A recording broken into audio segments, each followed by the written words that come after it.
Spoilers ahead for the entire Pendragon series. A little over a year ago, I posted a video about the Pendragon series, really just gushing about how it's one of the most underrated YA fantasy series out there right now. People have left so many comments on that video saying that they're really glad someone is talking about it and that it's represented on YouTube, especially on BookTube. And so this video is for you guys in case you want more Pendragon content. And just on a personal note, Pendragon is a series that I will always take any opportunity I can to talk positively about. It was a really important series for me in my childhood, and I've reread it also as an adult, and I think it really holds up. I think that one of the things that made me really like it and that made it so important to me as a kid was the world building in the series, which is, in my opinion, some of the best world building in YA fantasy, and it's a type of world building that I actually wish we did more in adult fantasy. So today I thought I'd take some time to highlight some of that great world building that takes place in the series and also do the YouTube thing and rank them on a tier list. If you are unfamiliar with the Pendragon series, just as a quick brief overview, it is about a boy named Bobby Pendragon who is what is called a traveler. He is from our version of Earth and can travel to different territories, which are basically like different worlds. And his goal is to save not only Earth, but the entire multiverse of all of these worlds, which is called Halla. Each territory also has its own traveler, who can travel between the territories, as the name kind of implies. And they will become kind of Bobby's friends and accomplices in saving Halla. The antagonist of the series is named Saint Dane, and he basically is going through all of the territories and finding a critical point in their history where he can basically cause problems and destabilize their society and change history forever to kind of put them down a road of eventual doom and destruction. If you haven't read the series, you really should go read it. You can find it on Amazon, or I'm sure that there are plenty at used bookstores. I've definitely found some copies at my own local used bookstore. But if you haven't read the series or don't want to and just want to watch the video, also understand. So without further ado, let's get into it.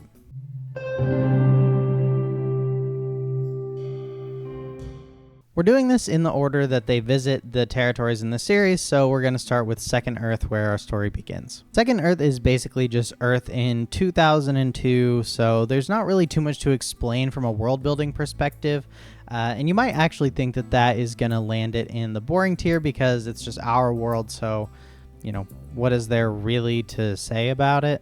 But especially later in the series, starting with Raven Rise and the rise of Ravinia and everything that happens in the Bronx Massacre, there actually is a lot of world building that goes on Second Earth. This leads us to kind of the one question that I think I had when I started ranking these, which is how much should what actually happens on the territories matter in their ranking? And after much consideration, what I've come to is that it should affect their ranking, but it shouldn't be as important as the actual world building that goes on each territory. Keeping that in mind, I think that it's weird to say that the world building on our own world is really good, but it kind of is with all of the stuff that I just mentioned with Ravinia, and especially with what happens at the stadium.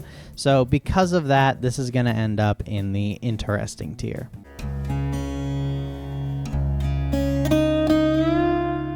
Denduron is a territory that is definitely lower tech than Earth.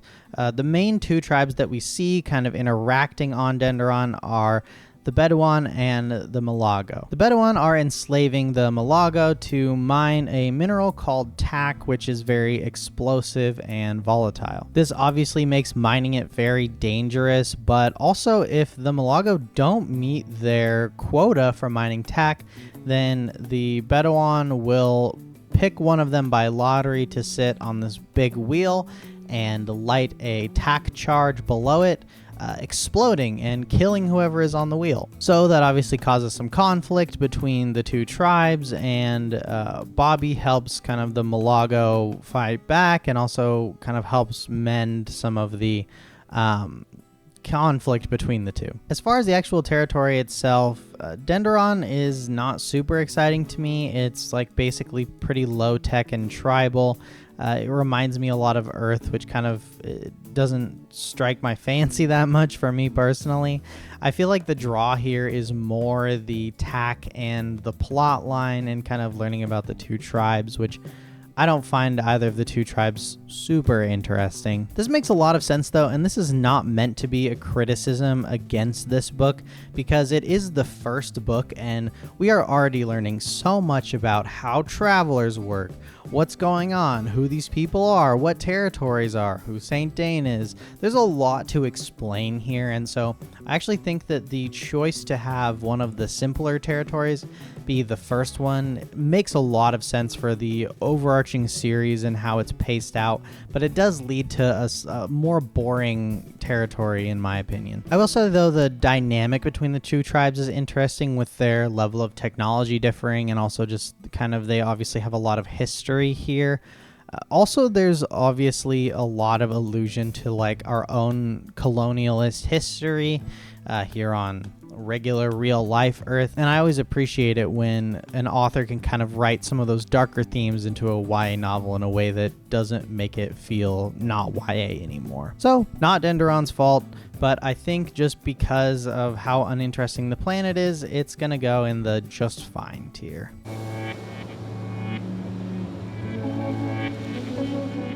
If you watched my Waterworld video, you know how much I love societies that exist on top of water, and that is exactly what Cloral is. But instead of technology being taken backwards like it is in Waterworld, they are actually pretty sci-fi, and they have these cool personal jet skis called skimmers and little personal underwater submarines. So yeah, it's pretty sweet. When I was a kid and I was reading this series, it was always like my dream to ride skimmers on Cloral with Spader. That was like a thing that my imagination went back to a lot. There's a lot of things in this series that I thought about a lot as a kid, but that was definitely one of my go-to ones. Speaking of Spader, this is also where we start to get kind of our first really long character arc with him.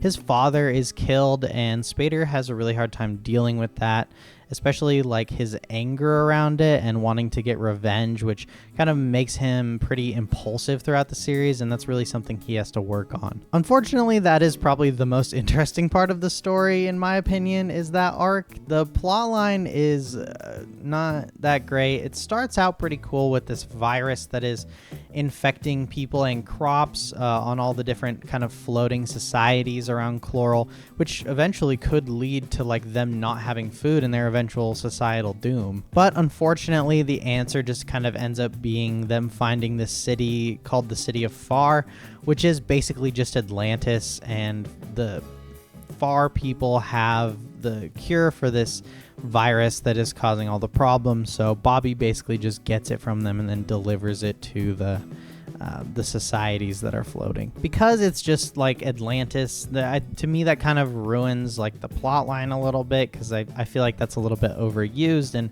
not very original. But I also think that, you know, the rest of the world and character arcs that we get are really good here. Also, this is, again, like I talked about with Denduron, only the second book, so there's really a lot of like series building we need to do still, where we're still learning a lot about how territories work. We're answering a lot of logistical questions about like how we get to what time period we're in the territories, and like how connected they are, and can you bring things through, and what the rules are, and all these other things that the series needs to answer. So I think that here, instead of sacrificing world building, we sacrificed plotline a little bit to kind of have room for all those different things we need to answer. Even without the plot contributing much though, this one still goes in the awesome tier. It could just be my bias for sci-fi and floating cities, but I've always really loved Cloral.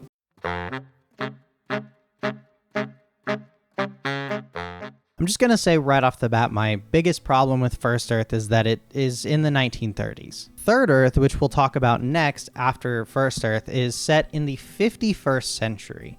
So you're telling me that First Earth is 70 years before Second Earth, and then Third Earth is 3,000 years after Second Earth? Anyways, the plot for First Earth is also a little bit convoluted.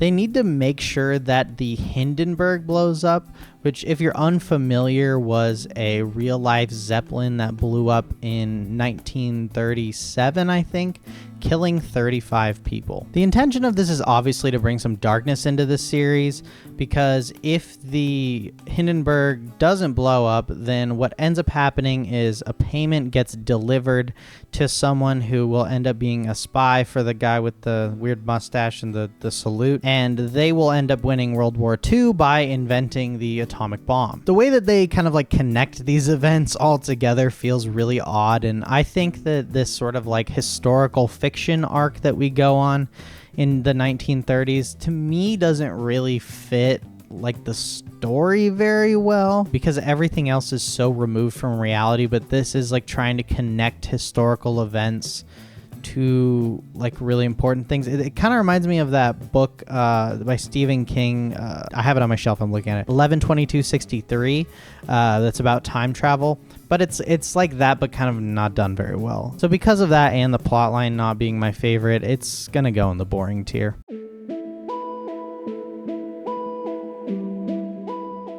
If you like sci-fi, Third Earth is awesome. I'm really sad that there was never a dedicated book for it.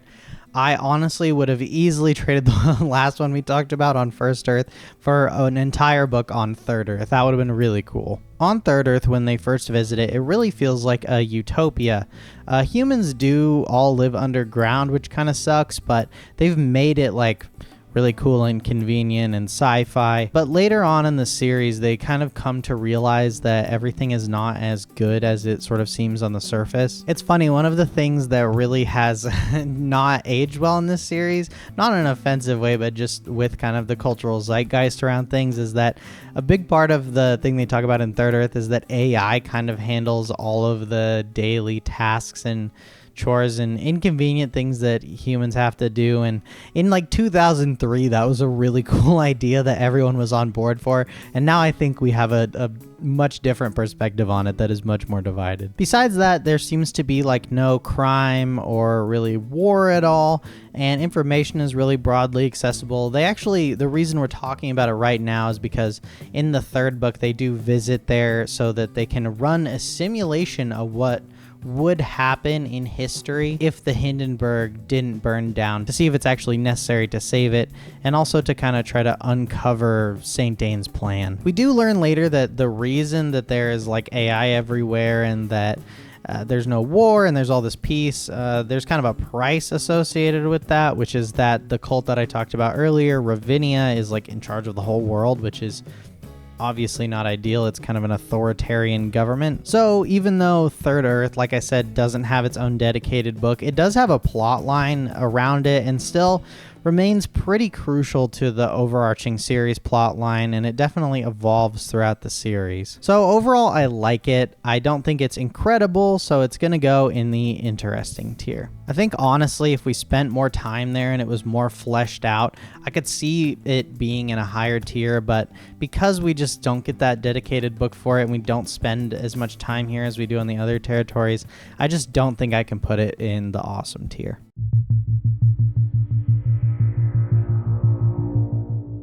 Veelox is incredible. It is another futuristic world where instead of being on water, fully immersive virtual reality exists, and there's a plague going around called the reality bug. The reality bug is actually invented by the Traveler from Veelox to help discourage people from spending so much time in the immersive virtual reality. For example, when Bobby goes into the virtual reality without the bug active, he goes and plays his dream basketball game with his team from back home on Second Earth, and they win easily. When he goes back in after the reality bug has been activated, his coach has a heart attack, he gets injured, the players in the other team are taller. So the Traveler's plan is to implement this in all of the virtual reality called Lifelight in the book, and that will help discourage people from spending so much time in there and encourage them to go back to real life. What they don't know is that Saint Dane has been working in tandem with the person who developed the reality bug, and it actually works too good, leaving some people to die in their virtual reality experience. So Bobby and the Traveler from Veelox have to go into Lifelight and deactivate the reality bug and destroy it and make it so that people don't die in their virtual reality experiences. The metaphor here is pretty on the nose. I do give it a lot of grace because it's a kid's book, or at least for teens, and so like the metaphors are obviously going to be a little bit less complex, but the reality bug at times does feel a little bit too on the nose for me, but I still like it. While this is completely counter to the point of the novel, this was another one that I thought about a lot as a kid and how cool it would be to go into virtual reality where you could kind of like get anything you want and do anything you want, and it's fully immersive. The weird dystopian sort of society that this builds around, you know, this virtual reality and people's kind of detachment from actual reality is really striking, and so this was definitely one of my favorite books in the series as a kid, and even when I reread the series a few years ago, it's still one of my favorites, to be honest. That kind of makes sense since dystopians would go on to be some of my favorite books of all time. See my last video for a rant about that. And this is a pretty good one, especially for a YA series. Because of that, I have to put Veelox in the masterpiece tier. It's one of my favorite territories, and it really just speaks to me on so many levels.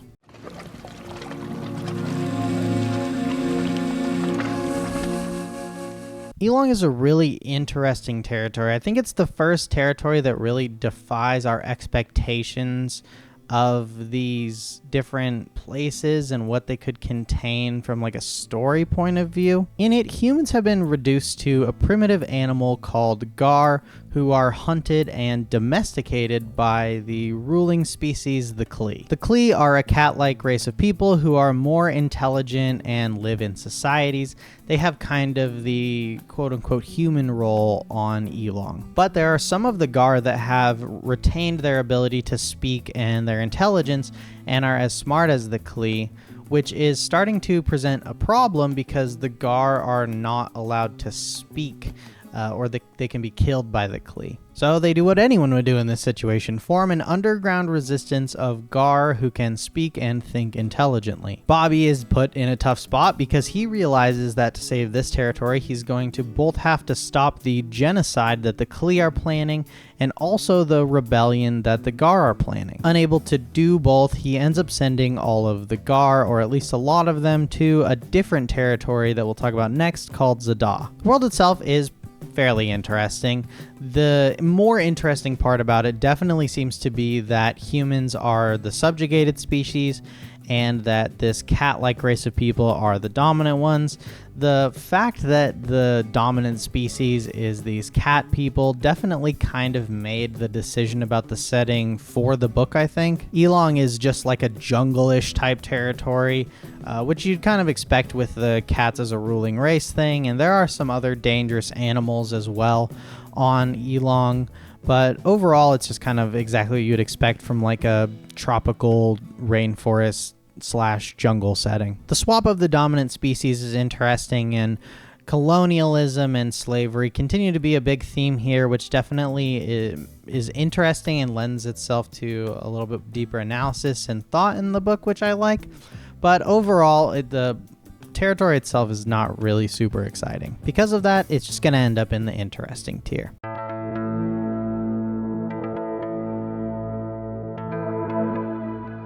Zadaa is basically Dune. It's not exactly like Dune, don't get me wrong. The plotline isn't mirrored or anything, but there is a lot of similarities. It takes place on a desert planet, and also Bobby has kind of his physical training arc here, which reminds me a lot of Paul Atreides with the Fremen, or like Rand al'Thor with the Aiel if you've read Dune or if you've read Wheel of Time. The central conflict is again between the two major tribes on Zadaa, the Batu and the Rockador. The Batu are a darker skinned people who live above the surface, and the Rockador people are lighter skinned and live underground, kind of like dwarves. Water is scarce, a common desert problem, and the Batu are accusing the Rockador of holding out on them. Tensions are boiling, and Bobby has to convince them to work together and that they'll basically be stronger together than they would be apart and fighting. Also, Bobby and Lure's relationship really blooms here, which I love that part of this story. The planet itself, like I said, is not super interesting. Star Wars and Dune have really made it so that if you're gonna do a desert planet, you have to do something really interesting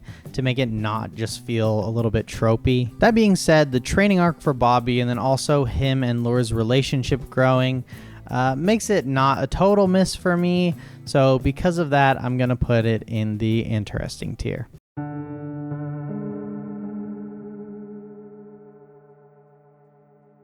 Oh boy, Quillan. This is Hunger Games before Hunger Games existed. Quillan is a dystopian territory where the population is under 1984 levels of surveillance. But they have something called the Games, which they allow people to volunteer to participate in or sometimes just force them to. These games can vary a lot. Sometimes they are gladiatorial style matches between humans and androids or animals.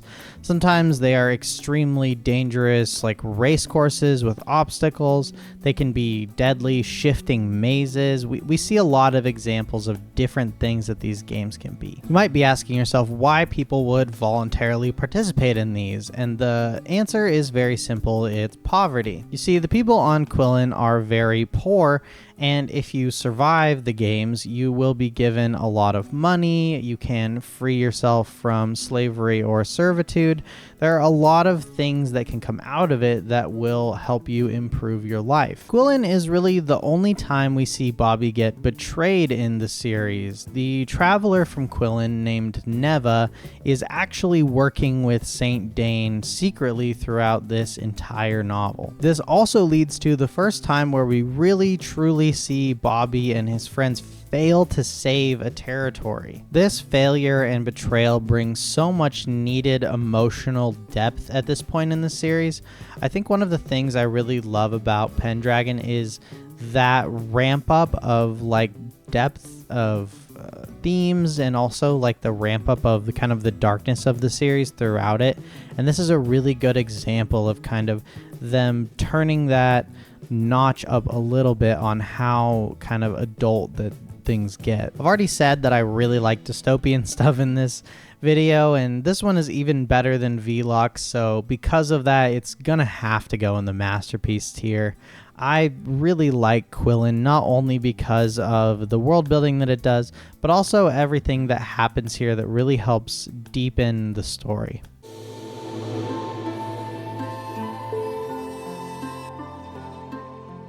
Ibara is an island territory where everything seems to be going great for the populace, and it really doesn't seem like there's any conflict going on. Obviously, this is pretty confusing to Bobby because every time they get to a territory, they know that it puts them near one of the turning points for that territory, and he's pretty confused why they got put here when they did. But after some exploring, they find out that Ibara is the future version of Veelox, similar to how there's Second Earth and Third Earth. The story and culture of this one is fairly complex. The simplest way I can say it is that basically these islanders have given up technology because that is what eventually was Veelox's downfall.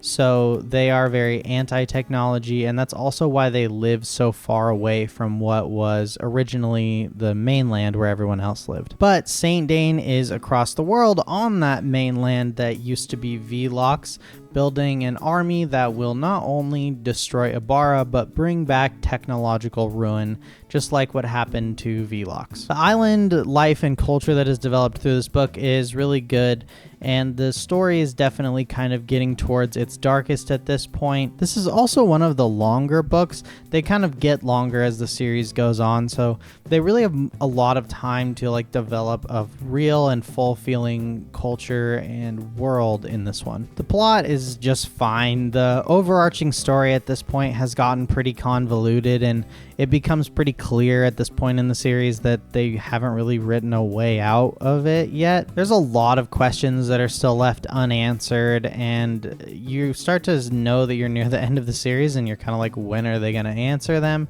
I think that most Pendragon fans kind of agree that the ending isn't great, even though the rest of the series is really good. But because this is the second to last book, that kind of feeling of like, where is this going, does weigh pretty heavy on the plot. Overall, it's a decently cool territory, and the plot is kind of whatever in my opinion. So because of that, Ibara is going to go in the just fine tier. So that's my ranking for all the territories in the Pendragon series. What an incredible series. So much fun to revisit it in the kind of refreshing research that I had to do for this video. If you've never read it, I hope you do. And if you have read it, I hope that this was a nice trip down memory lane for you. As I mentioned, I love this series and I'd love to make more Pendragon content. If there is something you'd like to see me do, feel free to leave it down in the comments. There is a non-zero chance that it will get made, so yeah, I would love your feedback or suggestions. If you like this video, feel free to subscribe to get my new videos in your feed, or go check out my channel for more videos like this one. If not, thank you guys for watching, and I'll see you guys next time.